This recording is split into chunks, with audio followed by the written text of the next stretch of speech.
Hey, hey, hey. So this is episode 3. We will have guests from the next episode, so hopefully you're not bored of me by now. And I'm just sort of finalizing just the last little bit about you know, how I became a pro bodybuilder and my journey to sort of get to that spot. And again, it leads on very nicely from episode 2 in how and what I have done to sort of get to where I am now. And like I've said before, a lot of everything I've done has been a bit of a domino effect and a butterfly effect, however you want to call it. And I think that's really nice. And yeah, when I explain it to people, I'm still like, yeah, that's kind of just how it happened. And so when obviously in lockdown, I worked with my first coach, Courtney, and I said, sod it. I was like, let's coach me. I was like, let's see what we can do. I have no idea what I'm capable of. You know, there was a part of me that was like, oh, wonder what it would be like to actually see my abs. And I've always done dancing and always stayed pretty determined with my dancing and my exams and stuff. So I knew there's always that determination in there. And even when I perform on stage, with a group of people, it's, I'm always determined to sort of get everything sort of right and just perform my best and be my best. And so that is kind of the thing that's always stayed consistent with everything I do is be the best you, and just improve that. And that's all you can do. And as humans, that's the most we can give. So yeah, I don't know where to even begin. So I started with, obviously I was carrying on with Court and we tracked macros, proteins, fats and carbs, and on my MyFitnessPal. I'd never tracked before. So I was like, what the hell is going on? I got to scan stuff. I've got to understand why. And he obviously gave me my set goals and I followed it. But I had to sort of stay within these targets and that was my goal. And obviously he set me some cardio targets and I was training and I had a set amount of sessions that I needed to do or that I was aiming for a week. And then I just went for it. So I did my training. I didn't follow too much of a strict plan in terms of training, and I just did the sort of roughly same-ish sessions each week. Knowing what I know now, I probably switched it up a little bit too much and I could have achieved much more being consistent with the same session. Obviously that we'll get on to that part. And I had no idea what was going on. And I think my first transformation with Court was 12 weeks. It was a photo shoot transformation. And I said, okay, let's do a photo shoot. So I ended up doing a joint photo shoot with Danielle. And hello, if you're listening. And from our group that we did workouts with in lockdown and the group of friends that we stuck with, and we were on transformations together, even though they were all at different times. And Courtney was coaching us all, and it was epic. It was so much fun. We did workouts on the fields because the gyms weren't open yet or when they closed again. And we were just pushing limits and training for me really ramped up a gear from this year. So it ramped up a gear from what I was doing at university. And so obviously being on this journey with Court and just working towards it, I was like, oh, like things are happening and my body completely transformed. My composition completely changed throughout. Even like I remember doing sort of my check-in photos after like I think 2 to 4 weeks, and I was like, what the hell have you done? Like, what is going on? And I'd never done anything like this before. All I'd done is exercise of dancing or performing, and a lot of that's mainly cardio based, and I've never really focused on what I needed to eat, and because it's a whirlwind, I think we just think, if we're exercising, yeah, that's cool, but actually as soon as we take into consideration what we're eating and our nutrition, the game can change completely. And that's something so powerful that when you're sort of going through it and experiencing it, and even my team would say the same, we don't have to jump or make any dramatic changes. We just have to understand a little bit more. So I was scanning things in shops, like looking at the protein content, and I started to begin to understand what proteins, fats and carbs were. And we don't know that, I think when we think of going on a diet, I don't like that word, but, we think of like Slimming World or, Weight Watchers, you can tell by my voice, it's not my favorite form of sort of understanding. They don't teach you anything. They just say, okay, yeah, just follow this. You don't teach why should we be having protein, or why should we be having good essential fats, and why we should be having carbohydrates. And carbohydrates are so demonized in diet culture, and actually they are your best friend. and no one likes to ditch carbs. Like, no thank you. So yeah, and I was learning more and more and more, and my body was changing entirely.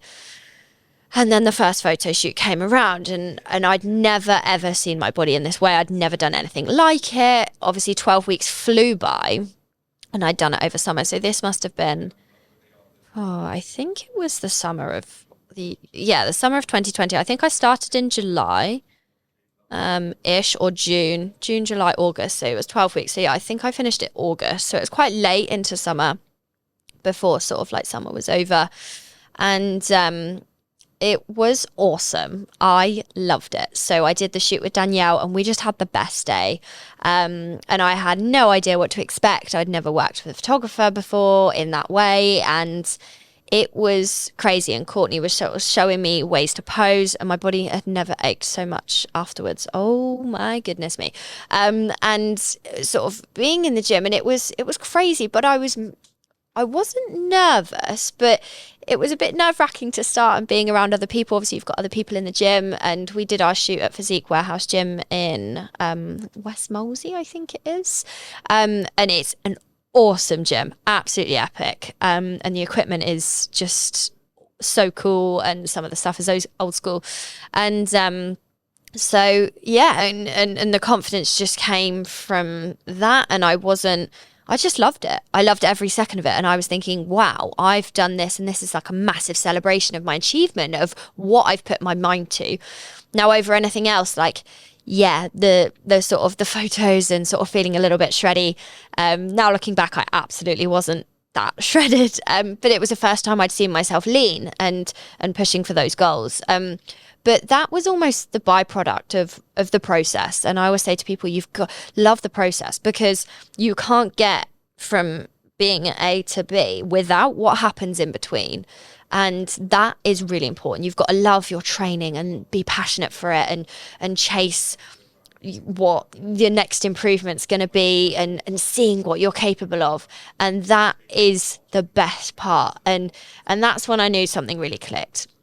Now, Courtney said to me at the time, and he was like, oh, would you ever compete? And I was like, no way would I ever compete. Way too much, pushing your body to the absolute limits, and it's just too much. And I thought, no, it's not healthy. And yeah, I couldn't even imagine it. Anyway, fast forward a year, and it comes back round, and Courtney offers a 10-week shoot, like sort of process. 10 weeks to work towards a shoot, whereas my previous one was 12. And I said, sod it, let's go again. Let's go. Let's see what we can do. Now, in between that time, I did not have any strict coaching. I didn't really know what I was doing in terms of how to come out of a shoot. Now, knowing what I know now, it's really important to understand how we come out of diet phases. You know, the same as when people do swimming well, for example, you know, yeah, it works, cool, yeah, look amazing, feel amazing, I'm going to stop. And then they don't know the habits that they need to then implement to sort of find that maintenance level. You know, how do we keep these up? But we can't always stay at that lower sort of calories or macros, or however you want to look at it. We need to like sort of just find this sweet spot of where we're feeling good and confident, not like we need to diet all year round. So I just kind of ate a little bit more, like was chilling, had some good times with friends, had some celebrations afterwards, didn't really know, sort of, I didn't go through sort of a post-shoot period for that first one.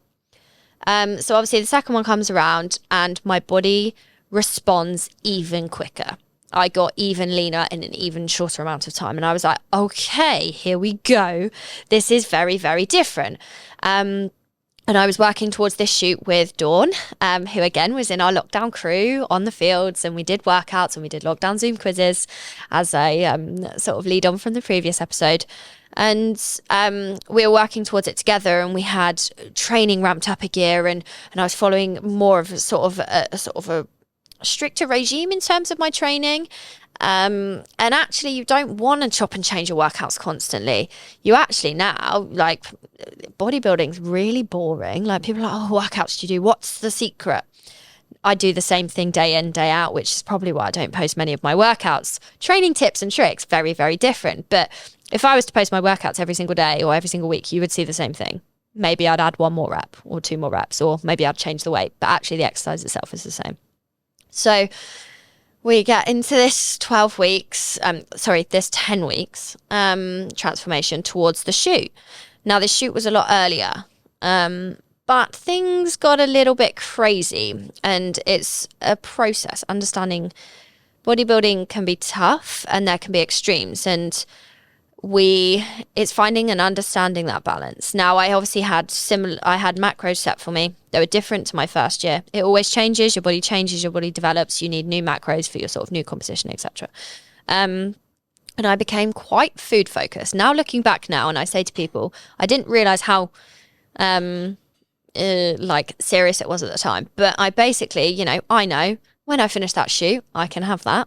Oh, when I finish the shoot, I can go out for that meal. And it just kind of escalated a little bit.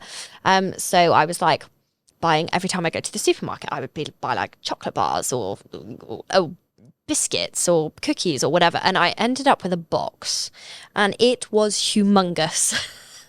It was stacked up to the brim. And I thought, I'm not going to wham it all in one, but I can have it. I can have all of these things when I've finished. But no one needs that much food for when you finish a phase like this. And little did I know sort of the impact that it would long term or short term have on my body. Everything's temporary. So any struggles, it's always temporary. We can always overcome things chatting to people and understanding, and because in the first 12 weeks, the year before, I didn't really understand, I didn't know that any of these, so I didn't have any of these feelings because I didn't know what was going on. And I just kind of did each step as I come. I would do as I told, my coach could tell me to jump off a cliff and I'd do it. I'm very much like, if we're going to do something, we're going to do it. And we had, the shoot was even more insane, and I was even leaner, and I was like, oh my God, I'm pretty damn shreddy, and this is freaking cool. So we just carried on. And we smashed the shoot, and we had a lovely, lovely meal at Gaucho's in Richmond afterwards. So it was the same place, and I did it with Dawny, and she smashed it, and it was just epic. And I've got friends for life from that group, and I will sort of never forget sort of those moments. And I'm still friends with them and catching up with them most weeks now. And then obviously, again, I didn't have any coaching after that. And I went crazy. So I was going for meals out. I was going for breakfast out. I was going for breakfast, lunch and dinners. I was eating from my snack box. And I didn't really know, ideally, we want to eat, that sort of a little bit more healthier levels of body fat. Rather than sort of just zooming it all in one.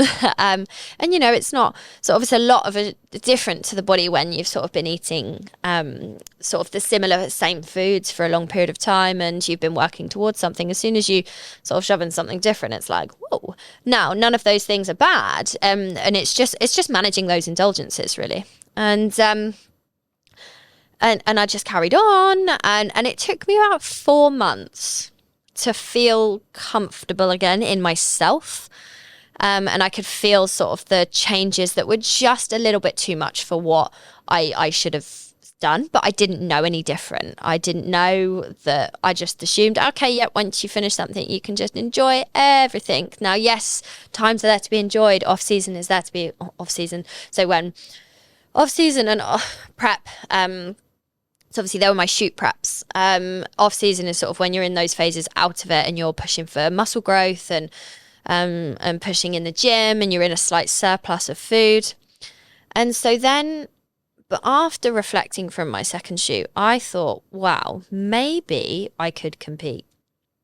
I've never seen myself like this, and that's pretty awesome. And I thought, okay, this is a bit scary. So I was messaging and trying to find a little bit more information from prep coaches and what they were doing and who would be the right coach. You know, it takes a while to find your coach, and I wouldn't be on stage without what Courtney had pushed me towards in both of those shoots, and I'm forever thankful for it hugely.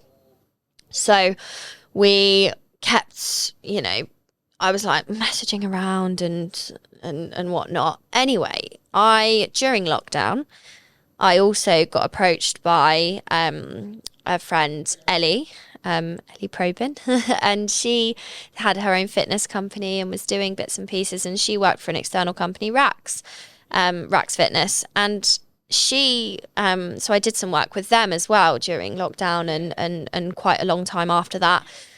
And she had a coach, and she was always tagging him in his stories, and I was like, okay, cool. Anyway, my coach now at the time, Ellie's coach, he was doing like a protein taster sample with a friend of his in my gym.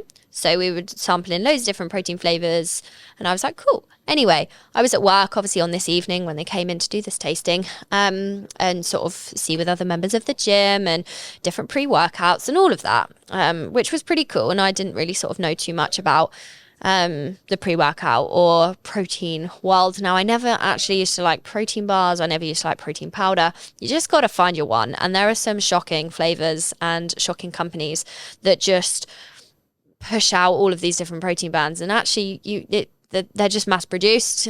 Find some individual companies and you will find the ones you like. They're not all grim. They're not all like sickening. And there's loads of different types. Anyway, I still thought, I know who you are, so I'm going to speak to you because I know you prep people for the stage. And I had no idea. And I'd spoken to a previous coach that I was almost ready to go with, but he didn't give me a very good response. And I was just like, no, I don't feel like we're going to vibe. And I had pantomime that year, and it was really hard to manage because obviously I'm just doing cardio 24/7. So I spoke to John Berry. I spoke to him, and I was there for 40 minutes, and I walked out and I thought, you are going to be my coach. You're going to be my coach. And I messaged instantly, like that evening. I was so excited when I got home. I was like, oh my God, I've spoken to John and this and that, and this is what he does, and this is what he's going to do. And that was awesome. So I was so excited. The next day I messaged Ellie. I was like, would you recommend John? And then he had a space opening, and I was like, let's go. Anyway, he was opening his gym, Physique Architect Gyms in Fleet, which I've mentioned before. And we were ready to sort of start. I was ready to start from the new year, and we started working together. So I spoke to him in the October 2021. Ooh, feels so long ago. And then we were ready to start in February of 2022 because he started opening his gym, and he said, let me open the gym first and we're good to go. And that was it. So he had no idea what training I did or what nutrition I was really on. Sort of gave him a big background. We had a massive long chat, and we started to work together. Now I said, I want to work towards a shoot, and I'd love you to see me work towards a shoot and see me out of a shoot to reverse and understand the nutrition around that, to then see me into a stage prep. And now we're sort of just in a never-ending circle. And that was really cool. So we started together and we just kept going. And I think I did a 10-week recomposition, and I completely changed my shape. And I became more of an athletic shape and more of an athletic build for the push for the stage of what I wanted to achieve. And I wanted to achieve and go into figure. Now there are many categories, female categories. You've got bikini, you've got wellness, you've got figure, you've got women's physique, and there's bikini trained and open bikini, and there's in figure, there's toned athletic and trained, and so you've got so many categories, and you know you've got to fit in. There's always one that you fit into, and your shape suits more, and the lines, etc. So we were going, and he gave me my training program, he gave me my nutrition program, and to start with, and he will know that I've said this before, I've said this to many people, I was so overwhelmed. I absolutely cried my eyes out. I was like, nope, I can't do this. This is intense. This is a whole new way of working. I got a meal plan instead of macros, and I was like, I've never had a meal plan before, and it was all cooked weight, and I was like, John, I've only ever done raw weight. Like, how do I do this? And it was just very overwhelming. And he was like, slow and steady wins the race. And he will still say that every day to this day. And I just did it. Okay. One step at a time. What don't I understand? I asked him millions of questions and I just wrote them down. And honestly, every time he gives me a new sort of training program or something, he gets lots and lots of questions, because if I give him loads of questions and he answers them, I'm more confident. Now, that's why you can't hide. You know, if you don't understand something, ask. Don't sit there and worry about it. Ask, do something about it. And I say this to my clients, be in contact with me. Tell me what you're struggling with so I can help you. Because the sooner we do that, the sooner you're going to sort of understand it and feel more confident and blah, blah, blah, blah, blah. So we just did it step by step. So I did a 10-week recomposition. My body changed. And then we did another 8 weeks and we ramped things up a gear. Cardio got up to everything. And I pushed towards a shoot. Now, I was pretty lean and I started learning the poses for figure. Now, posing in bodybuilding is a whirlwind, and I think understanding how your muscles contract and flex is really something so specific. You know, we don't know how. It's all well and good being able to sort of train them, but we've got to imagine that now when we pose. So we've got to understand how we can move our muscles to pose. Now, obviously, the posing in bodybuilding is the icing on the cake. If you don't know how to pose, it's going to really let your physique down, because you want to show all your best assets. And so without that, you can't show everything off in the best way possible for you to win in the best way. So I started to learn. Now, my posing was very questionable, even by the time of the shoot. And I loved the shoot and it was great. And I had a friend, Charlie, she was helping me and she helped along my posing and she helped along my journey, and she's competed herself and I looked up to her so much, and her journey that she'd done, because she competed that year, and we went and watched and the atmosphere was incredible, and I was just like, wow, this is so cool. I want to do this and I can't believe this is probably going to be me next year. And it was just so inspiring. And then we just carried on. So we did the shoot and then I came out of it and I was like, okay, this is going to be interesting. I also had a holiday booked to St. Lucia. Now my shoot was in June. Oh, end of May. I lie. End of May, because St. Lucia was in June. So I had a couple of weeks post shoot where things were really steady and I had a control of things. And I was like, wow, this is how it's supposed to feel. Just eking out of that diet phase, having a few treats, having a bit of flexibility. And that was cool. And then I had my holiday to St. Lucia, and that was a 2-week all-inclusive. We hadn't been on holiday since COVID. It was amazing. It was for my mum's 60th birthday. And there was cocktails galore. There was a gym there. I went once. And there was a lot of moving and the resort was huge. And it was just the most incredible holiday. So obviously I came back. My composition had shifted ever so slightly, but we want to be in the most optimal position to grow. You know, we don't, the same as when I did that 10-week recomp, we wanted my body to be in the best position to then really push things, and we ramped up a gear before the shoot.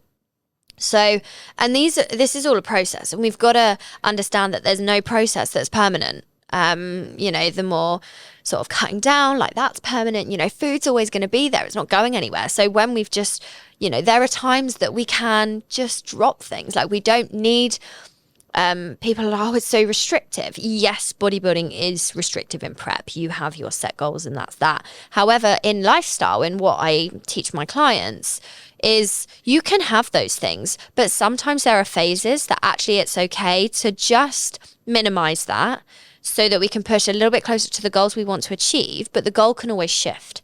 You know, if you want to have those further indulgences or birthdays or Christmas and holidays, enjoy them. Like, live for them. Like, you know, we're human. That's what we want to do. We want to enjoy all those times. And obviously in bodybuilding it is a bit more extreme. And obviously I will talk further about the sort of extremes and things in comparison to lifestyle. And so I was coming out of it, and it was really, really good. And my coach and John said, what I want you to do is I just want you to come back down a little bit, just get into a routine post holiday, before we then push your food and push your training and give you a new training program. And so that all happened. It took a long time. I say a long time. It took like 6 weeks before he was ready for sort of me to be in a position to grow. So then we took a 6-month off season, and that was pushing training and pushing food and also having some enjoyment. I went on a few holidays in that time. I enjoyed birthdays and all Christmas and everything. And that's where, like, you know, you can really sort of enjoy those times. And I said to people, you know, I'm written off next year. I've got stage prep. And yeah, so it was a great time. It was a lovely time. And then prep began, and it was epic. So my training program didn't shift, but obviously we worked to different phases. So obviously switched up my food. I had high, medium and low days. Feels like a whirlwind ago. And I started prep at the start of February. My first show was in July. So my first prep was 22 weeks. And then I had another 7 weeks before my next show. And yeah, so we started prep, we kept going. Now it's pretty boring. We do the same thing day in, day out. Didn't make too many changes along the way. There was only 2 major food shifts I think he did, and sort of decrease things. But you know, if your body's responding, we don't always need to decrease calories. We don't always need to, you know, my output, he sort of switched around my output. And again, my cardio didn't start super high. It started, I think, about 40 minutes, 35, 40 minutes. And then he'd like maybe add 5 minutes, or he'd add another session on. So throughout my week. Now, by the end of prep, I was on 60 to 75 minutes every day of cardio, of training. I was on the stairs. My heart rate had to be at a certain point. I was eating, and throughout the whole of prep, I ate 6 meals a day on a rest day, and I ate 7 meals a day on a rest day. On a training day, sorry. And people are always like, oh my God, you must be on nothing. No, I'm eating. Do not worry, because you don't want to look depleted on stage. You don't want to look like a string bean. You want to be full. You want your muscles to be pumped. Yes, obviously manipulating our food will aid the fat loss to reveal everything, but we want our muscles to pop, not be like shrunken and sort of shriveled is the best way to describe it. And I think that was the most shocking thing for people. And yes, obviously when you're dieting, your output is so high. I was getting up at 5 a.m. was doing my cardio first thing in the morning. I had 15K steps to do. Now it changed. I wasn't always at that. This was just right by the end of it. And those 22 weeks, and I had no idea what to expect. It was my first time on stage, and I had posing one-to-ones every week, and I was sort of buying so much, and prep's expensive. It's not a cheap sport, but you love it. I loved my training. I loved doing what I did. Had a pretty breezy prep. Now, from perceptions of what people had told me, I was always told, you'll be in the trenches, you'll feel rubbish, you'll feel constantly tired, you'll feel so fatigued, and you're not going to really know what's going on. And yes, I had my moments of fatigue, but I loved it. I loved every single second of prep, and I can honestly say that. And I didn't have any troubles. My team were awesome. I feel like the people who got it in the bout the most was my family, because I'd talk all day. I'd be with my clients all day, and I'd get home and I wouldn't want to talk all day and talk for the rest of my evening, because I'd be absolutely shattered by doing 15K steps a day. I was spending, now whether you're in off season or prep, my training never changed, right? My training was always, I'd always train 5 times a week, 2 rest days. And that never changed. But what did change is, on top of that, I was spending 2.5 hours extra of my day on steps and cardio. Now, your steps are not included in cardio, they are separate. So it's just extra output. And I was still eating, I was planning out my meals around my day, and I was cooking a lot of stuff fresh. I did prep some meals, and I just needed to make sure I had everything cooked. And that was quite tough, but you just do it. You just go for it. Absolutely go for it. And like I said before, my coach could tell me to jump off a cliff, and I would do it. Okay, do it, change, yes, do it. Okay, yes. You tell me to do that. Okay, I'm on it. Like, I gave him no reason to tell me that I wasn't I wasn't going to be ready. He never said that. And he never said, I never questioned what he was telling me to do. I trusted him with my entire existence. And I will say that to everyone. I've said it to him as well.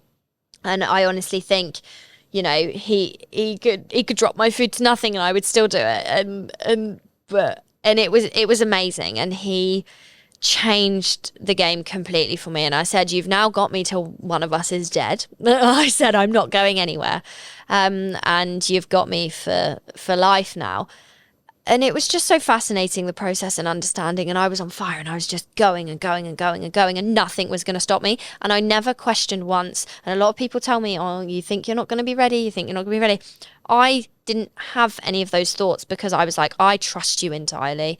I don't not think I'm not lean enough. I never, I had some thoughts that I could give more, but actually I couldn't. I was doing everything I possibly could. I was doing everything I was told. I wasn't adding anything in. I wasn't taking anything away. I was doing things to a T. And that's another thing where my mindset and determination comes from.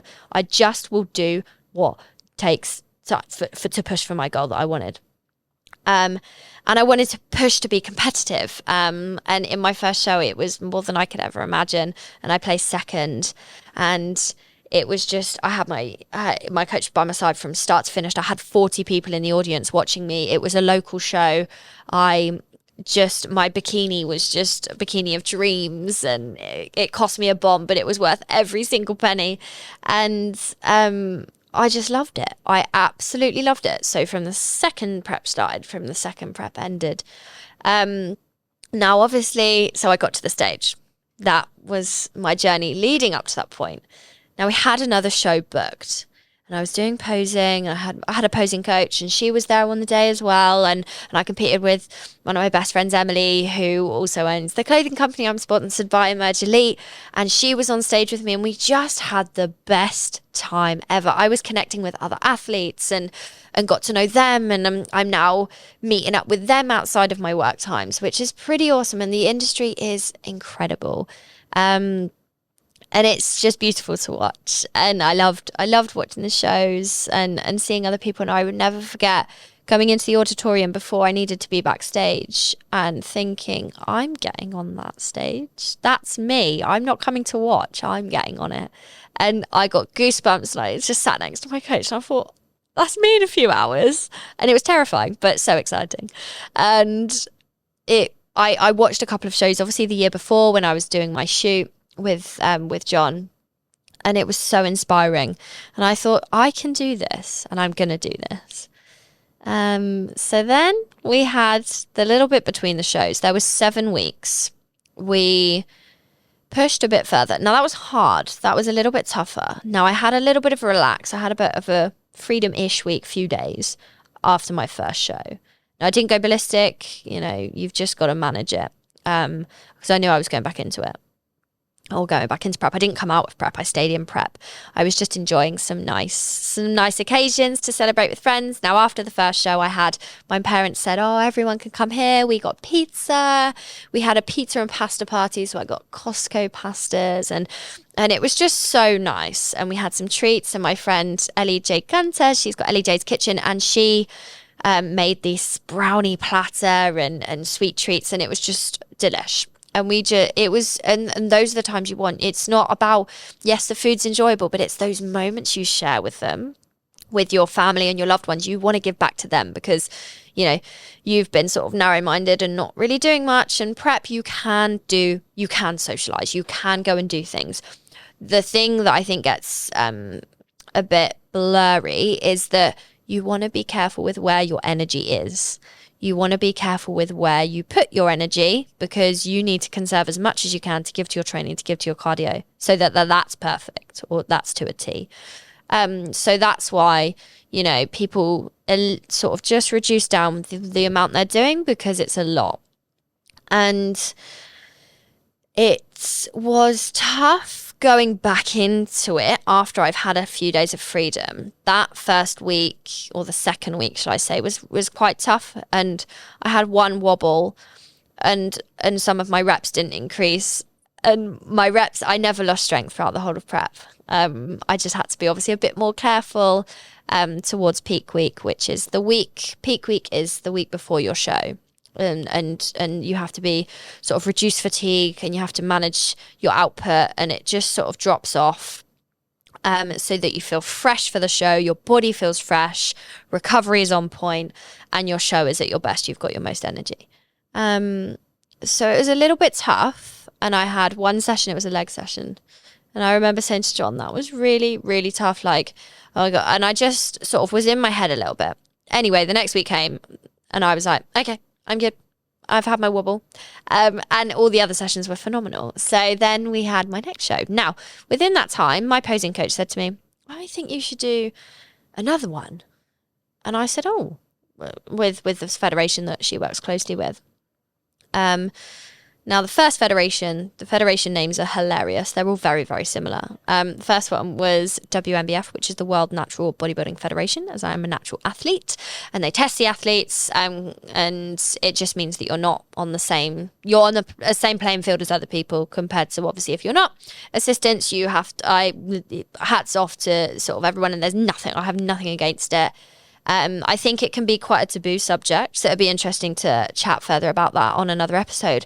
But you want to be on the same playing field as people sort of like you, more or less, so that you can be judged sort of the same. Whereas obviously if I'm competing against assisted athletes, obviously the judging's going to be very fair, but I might just be at a slight disadvantage potentially. Now, natties can hold their ground, may I add, and I will go on to explaining a little bit more about that. And my posing coach said, oh, why don't you do this show? So I said, okay, where is it? Or when is it? She said, oh, it's the day before your other one in Wales. And my jaw dropped. And I thought, oh my gosh, back-to-back shows over one weekend on a Saturday and a Sunday. My planned show was on the Sunday, and that was a natural show. This one, it was assisted, or it was untested. So there you could be against people that were assisted. So I was like, oh gosh, okay. And she was like, you can do a routine. I'd not done a routine before. The posing, you can do different types of posing and overhead posing. Now, certain federations have certain ways of posing and have certain criteria for their posing, and others have a bit more flexibility. So my posing coach, Abby, I said, okay, this is going to be a conversation with John, because he's going to know best, and I'm going to be tired, and I've never managed 2 shows. It's my first season. I don't know what to expect. So he said, let's do it. I said, okay, here we go. So I had to plan my trip with Wales with my girls, and I had to, obviously, I couldn't drive down there. And because I'd just be too tired, too fatigued, I wouldn't be able to drive back, and I'd obviously have to drive back to straight do it again, all over again. And so I got my team, my girls came down, I had Steve coming to film it. He filmed the whole weekend, which was awesome. And obviously on all my socials, I've got a lot of highlights about my shows, and a little bit on my TikTok as well. And yeah, it was awesome. So we went to the show, we drove down to Wales on the Friday. My peak week stayed the same, and I thought, I'm already peaking, I'm already off work because I needed to rest. So it just worked well. Okay, so that was that. I thought, okay, we'll work towards it. I could do more fun poses. We created a routine, and I actually choreographed my own routine, and my posing coach just spiced it up a little bit. I chose my music. I knew what I was going to do, and I loved it. That routine has my entire heart. So we went up to Wales, and then the next day, and it was just awesome. It was a seamless running show. So that was NFM. NFM/GBO. So GBO is like the organisation, and NFM are the federation that sort of take on that. And we did it. We went on stage. I was on stage, I think, 2nd or 3rd category, because obviously they have all the male bodybuilding categories as well, and all the and then there was opportunities that were available for doing that show, and my opposing coach said, you could be awarded pro if you win your class. You can then compete in the pro show in the evening or the afternoon, and then you could potentially go for the pro overall in the Atlas. And obviously all of those are hypothetical situations, but it was opportunities that we could just try and go for. And the other opportunities for the other shows hadn't sort of pushed in that way. There was the open finals for the first show I did, and just so many things to toy around. And we did it. We won. I placed first, and I've never been so shell shocked in my life. And I had my little gang of four compared to 40 in my first show were just screaming, and I had Emily was backstage with me, and she did my pump up with me. I had every single thing laid out from John, everything that I needed to do. And I was nervous because I'd only done one show and I had him by my side the whole time. So I was really scared. And he was like, you'll be fine. And I knew he was on the other side of the phone if I needed him. And he had work and he had clients. And he was back not in Wales. He was working. So, and I did it.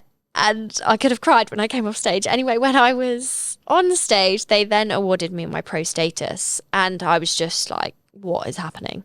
Nothing was processing at the time. And I came off stage and they were filming me from the offset. And I had my coach on the phone screaming. And it was just so surreal. My parents couldn't be there. They were away in Mauritius for their anniversary. And I was just like, what is happening? What is happening? So it meant I could compete in the evening or the afternoon. So I had a bit of time. I tried to process it. My tan was running everywhere. I was like sweating. I needed to get that touched up. And I was like trying to conversation. I needed to eat food. It was a whirlwind of a day. And I needed to sort of resort out what I needed to eat. And then obviously I had to get in my head that, hang on a minute, we're doing this all again tomorrow. So I competed in the afternoon. I placed second. And yeah, and it was only me and the other girl, Natalie, her name is, and she was incredible. And she just had that more mature muscle. She was much older than me, and she'd sort of obviously been doing it a lot longer, and her physique was just fantastic. And I didn't feel out of place, which I was buzzing with, especially being against the pros. You know, I have no idea where I'm going to stand. And so after that, we carried on, and I competed in the afternoon. That was awesome against Natalie. And then I needed to wind my head back in because we had I needed to get home and drive home. And, Emily needed to drive us home to go do it all again. And that was quite something. And so I needed to come back with my coach. Okay, what do I need to eat? Because I've got a show tomorrow. I need to, and so I came home, came back, and I went to my coach's house and I said, okay, what am I eating? What am I doing? And we did it all over again on the Sunday for UK DFBA. Now the posing was just all below head. It was very simple.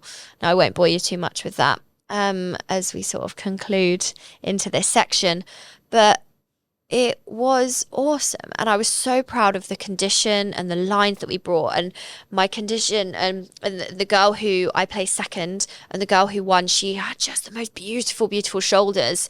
And I was on such a high from everything, and just to place in a lineup of incredible females was something that I will never ever forget. And they were, every lineup from the first show to my second show to my third show was just awesome, and they were incredible. And I just remember being like, little old me, and I've done this, and I've brought the condition that I needed to bring. I've executed everything I needed to execute, and I stood my ground, and I feel really powerful to sort of have placed first in that second show as a natural as well, and against other people that may have been assisted. And yeah, we just did it. We did it. And it was an incredible season. Obviously, I will speak more about my bodybuilding journey and other people that were along the way, and topics within bodybuilding. But that's sort of how my journey came about. And it starts way back when. And I hope you've sort of enjoyed me talking about it. And I can delve further into my shows and the process and the peaking process and all of that. I think they're really fascinating subjects which not a lot of people think about or understand. And you know, people, you say bodybuilder to someone and someone thinks I'm Arnold Schwarzenegger. No, I do not walk posed all the time. I'm not tanned like a little tangoed bean, because you have obviously 2 layers of spray tan, and you don't wash it off, and you have the bikini, and it's all very show you posing heels. and it's a whirlwind. And that weekend for Wales and the local show on the Sunday was just immense. I had all my family and friends around me, and I had just the most chilled time. I knew what I was doing, and I knew the process compared to my first show. And it was pretty damn awesome. And I couldn't have asked for a better first season. And obviously, we decided to come out of things now. And there were opportunities, and we could have gone for finals, and we could have gone for the pro show. But obviously, I know what I need to grow. I need to grow my shoulders.